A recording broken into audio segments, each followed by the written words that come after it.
ओम गंग गणपतये नमो नमः। श्रीमद् वाल्मीकि रामायण उत्तरकांड परिच्छेद सर्ग 2।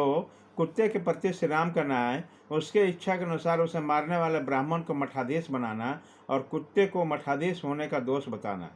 श्री राम के यह वचन सुनकर बुद्धिमान लक्ष्मण ने तत्काल उस कुत्ते को बुलाया और श्री राम को उसके आने की सूचना दी।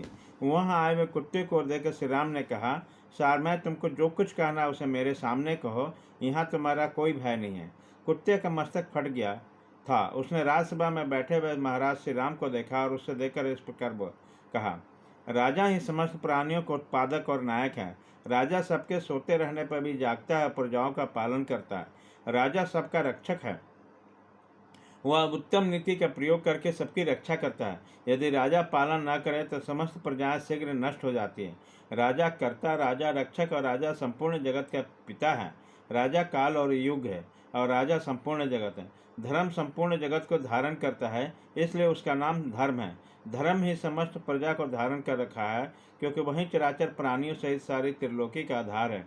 राजा अपने द्रोहियों को भी धारण करता है अथवा दुर्योधनों को भी मर्यादा में स्थापित करता है तथा धर्म के द्वारा प्रजा को प्रसन्न रखता है। इसलिए उसके शासन रूप में कर्म को धारण कहा गया है और धारण ही धर्म है। यह शास्त्र का सिद्धांत है।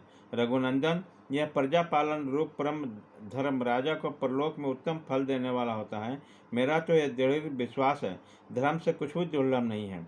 श्री राम, दान, दया, सत्पुरुषों का सम्मान और व्यवहार में सरलता, यह परम धर्म है। प्रजाजनों की रक्षा होने वाला उत्कृष्ट धर्म इहलोक और परलोक में भी सुख देने वाला होता है।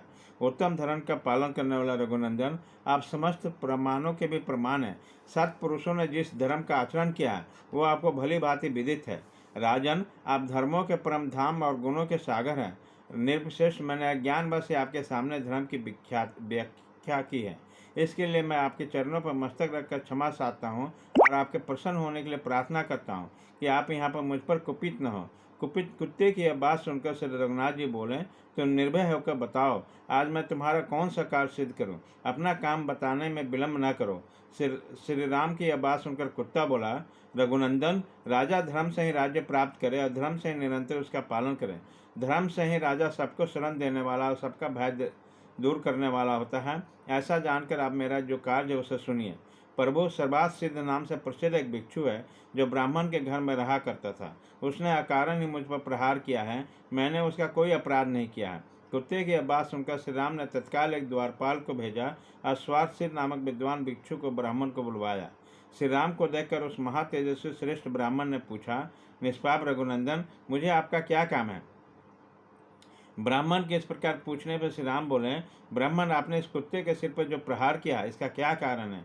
विप्र, इसने आपका क्या अपराध किया था जिसने कारण आपने इसे डंडा मारा? क्रोध प्राणहारी शत्रु है। क्रोध को मित्र मुख शत्रु बताया गया। क्रोध अत्यंत तीखी तलवार है। क्रोध सारे सद्गुणों को खींच लेता है। मनुष्य जो तप करता है, यज्ञ करता है और दान देता है, उस सबके पुण्य क्रोध के द्वारा नष्ट कर देता है। इसलिए क्रोध को त्याग कर देना चाहिए। दुष्ट घोड़ों की तरह विषय की ओर दौड़ने वाले इंद्रियों को उन सब विषयों को हटाकर धैर्यपूर्वक उन्हें नियंत्रण में रखें। मनुष्य को चाहिए कि वो अपने पास विचरने वाले लोगों के मन की वाणी, क्रिया और दृष्टि द्वारा ही भलाई करे। किसी से द्वेष न रखें। ऐसा करने से वो पाप से लिप्त नहीं होता। अथवा दुष्ट मन जो अनिष्ट या अनर्थ कर रहा है, वो जैसा तीखी तलवार पैरों तले कुचला हुआ सर्प अतः सदा क्रोध में भरा हुआ रहने वाला शत्रु भी नहीं कर सकता। जिसे विनय की शिक्षा मिलती है उसकी भी प्रकृति नई नहीं बनती है। कोई अपने दुष्ट प्रवृत्ति को कितना ही क्यों न छिपाए, उसके कार्य में उसकी दुष्टता निश्चय ही प्रकट हो जाती है। क्लेश रहित कर्म करने वाला श्री राम के ऐसा कहने पर सर्वासिर नामक ब्राह्मण ने उसके निकट इस प्रकार कहा, प्रभु, मेरा मन क्रोध से भर गया था, इसलिए मैंने इसे डंडे से मारा। भिक्षा का समय बीत चुका था, तथापि भूखे रहने के कारण मैंने भिक्षा मांगने के लिए मैंने द्वार द्वार घूम रहा था। एक कुत्ता बीच रास्ते में खड़ा था। मैंने बार बार कहा, तुम रास्ते से हट जाओ, हट जाओ। फिर भी अपनी मौत से चलाया, सड़क के बीचों बीच बेढंगे खड़ा हो गया। मैं भूखा तो था ही, क्रोध चढ़ाया। राजाधिराज, उसी क्रोध से प्रेरित होकर मैंने इसके सिर पर डंडा मारा। मैं अपराधी हूँ, आप मुझे दंड दीजिए। राजेंद्र, आपसे दंड मिल जाने पर मुझे नरक में पड़ने का डर नहीं रहेगा। तब श्री राम ने सभी सदस्य से पूछा, आप लोग बतावे इसके लिए क्या करना चाहिए, इसे कौन सा दंड दिया जाए, क्योंकि भली भांति दंड का प्रयोग होने से प्रजा सुरक्षित रहती है। उसी सभा में भृगु, अंगिरस, कुश, वशिष्ठ और कश्यप आदि मुनि थे। धर्मशास्त्रों का पाठ करने वाले मुख्य मुख्य विद्वान उपस्थित थे। मंत्री और महाजन मौजूद थे। ये तथा और भी बहुत से पंडित वहाँ एकत्रित हुए थे। राजधर्मों के ज्ञान में परिशिष्ट सभी विद्वान से रघुनाथ जी से बोले, भगवान ब्राह्मण दंड द्वारा अवध्य है, उसे शारीरिक दंड नहीं मिलना चाहिए, यही समस्त शास्त्रों का मत है। तदंतर वे सब मुनि उस समय से राम से बोले, रघुनंदन, राजा सबका शासक होता है, विशेषता आप तो तीनों लोकों पर शासन करने वाला साक्षात सनातन धर्म भगवान विष्णु है। उन सबके ऐसा कहने पर कुत्ता बोला, श्री राम, यदि आप मुझ पर संतुष्ट हैं, यदि आपने मुझे इच्छा अनुसार वर देना है तो मेरी बात सुनिए। वीर नरेश्वर, आपने प्रतिज्ञा पूर्वक पूछा कि मैं आपका कौन सा सिद्ध कार्य करूं। इस प्रकार आप मेरी इच्छा पूर्ण करने के प्रतिबद्ध हो चुके हैं। अतः मैं कहता हूं, इस ब्राह्मण को कुलपति महंत बना दीजिए। महाराज, इस कालंजर में एक मठ का अधिपत्य, वहाँ का महत्व प्रदान कर दीजिए। यह सुनकर श्री राम ने उसके कुलपति के पद पर अभिषेक किया। इस प्रकार पूजित हुआ ब्राह्मण हाथी के पीठ पर बैठकर बड़े हर्ष के साथ वहां से चला गया। तब श्री रामचंद्र जी के मंत्री ने मुस्कुराते हुए बोला, महातेजस्वी महाराज, यह तो इसने वर दिया गया, साप या दंड नहीं है। मंत्रियों के ऐसा कहने पर श्री राम ने कहा, किस कर्म का क्या परिणाम होता है अथवा उसके जीव की कैसी गति होती है, इसका तत्व तुम लोग नहीं जानते। ब्राह्मण को मठाधीश का पद क्यों दिया गया, इसका कारण यह कुत्ता जानता है। तदंतर श्री राम के पूछने पर कुत्ते ने इस प्रकार कहा, रघुनंदन, मैं पहले जन्म में कालंजर के मठ में कुलपति मठाधीश था।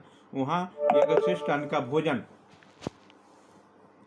करता, देवता और ब्राह्मणों की पूजा में तत्पर रहता, दास दासियों का उनका न्यायोचित भाग बांट देता, शुभ कर्म में अनुरक्त होकर देव संपत्ति की रक्षा करता तथा विनय और शील से संपन्न होकर समस्त प्राणियों के हित साधन में संलग्न रहता। तो अभी मुझे यह क्रोध अवस्था अधम गति प्राप्त हुई। फिर तो ऐसा क्रोध ही है जो धर्म को छोड़कर दूसरे का हित में लगाए तथा क्रोध करने वाला क्रूर, कठोर, मूर्ख और अधर्मी है। यह ब्राह्मण तो मठाधीश होकर अपने साथ ही ऊपर नीचे के साथ साथ पीढ़ियों को भी नरक में गिरा के रहेगा। इसलिए किसी भी दशा में मठाधीश का पद नहीं ग्रहण करना चाहिए। जिसे पुत्र, पशु, बंधु बांधव से नरक में गिरा देने की इच्छा हो, उसे देवताओं, गौओं और ब्राह्मणों का अधिष्ठाता बना दे। जो ब्राह्मणों का, देवता का, स्त्रियों का, बालकों का धन हर लेता है तथा जो अपनी दान की हुई संपत्तियों को फिर वापस ले लेता है, ये इष्ट जनों सहित नष्ट हो जाता है। रघुनंदन, जो ब्राह्मण और देवताओं का द्रव्य हड़प लेता है और शीघ्र अभिची नामक घोर नरक में गिर जाता है। जो देवता ब्राह्मण की संपत्ति को हर लेने का विचार भी मन में लाता है, वो नराधम निश्चय एक नरक से दूसरे नरक में गिरता रहता है। कुत्ते के वचन सुनकर श्री रामचंद्र जी के नेत्र आश्चर्य से खिल उठे और वो महातेजस्वी कुत्ता भी जिधर से आया था उधर चला गया। वह पूर्व जन्म में बड़ा मनुष्य था, परंतु इस जन्म में कुत्ते का योनि में उत्पन्न होने के कारण दूषित हो गया। उस महाभाग कुत्ते ने काशी में जाकर प्रयोसन द्वारा अन्न क्षण छोड़कर प्राण त्याग किए। इस प्रकार श्री वाल्मीकि निर्मित आर्ष रामायण आदि काव्य के उत्तरकांड में प्रक्षिप्त सर्ग पूरा हुआ।